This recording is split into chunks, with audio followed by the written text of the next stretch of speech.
Coming to you from Atlanta, Georgia, this is Voice Over Work, an audiobook sampler. Where do you listen? This is your host, Russell. Today is June 13th, 2022.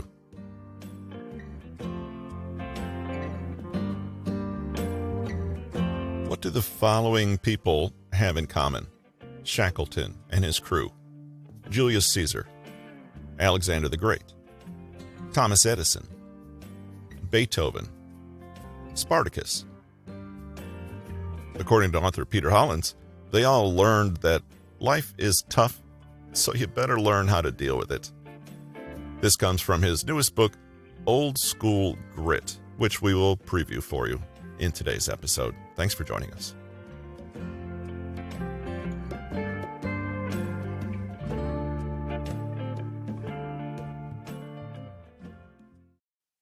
Few stories of resilience are as amazing as that of the British Endurance Expedition, launched in 1914. The mission was to cross the Antarctic on foot, but sadly this lofty goal was never to be achieved. Instead, the Endurance mission took a completely different shape.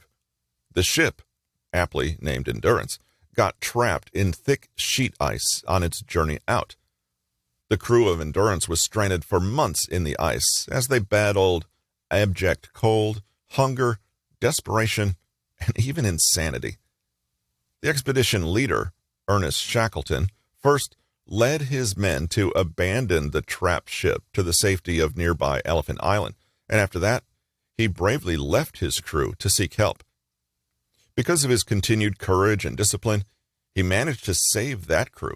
Even though everything else was lost, the ship lay at the bottom of the ocean for 107 years before it was rediscovered recently in March 2022. As the ghost of this vessel was brought back to the surface, historians were again reminded of Ernest Shackleton and his crew.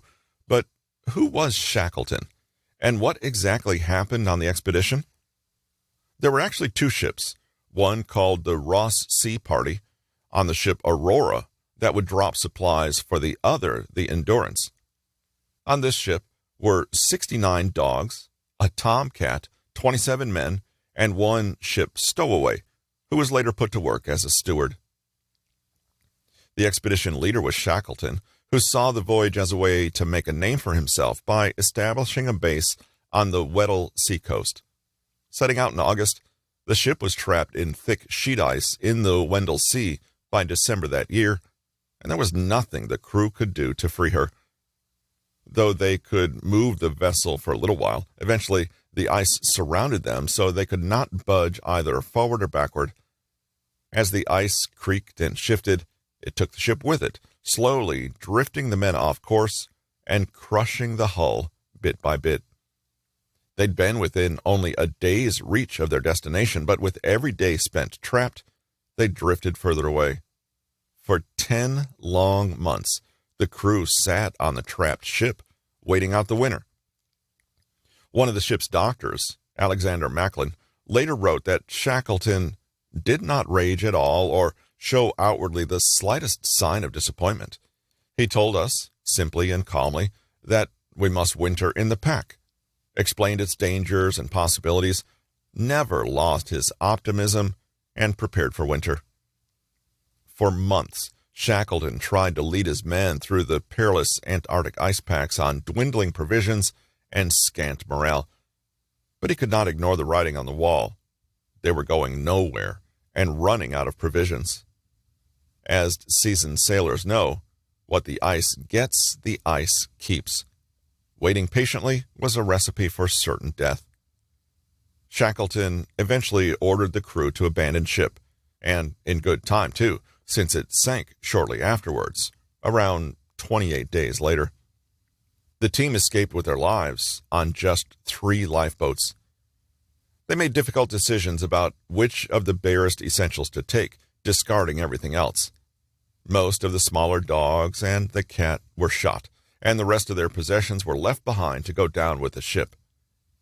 It was gut-wrenching, but the ordeal was just getting started.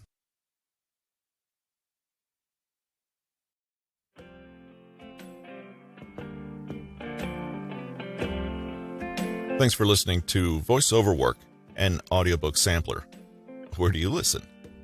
If you love this episode, please take a moment to subscribe, rate, or leave a review on whatever platform you found this episode. It's very much appreciated. Thank you.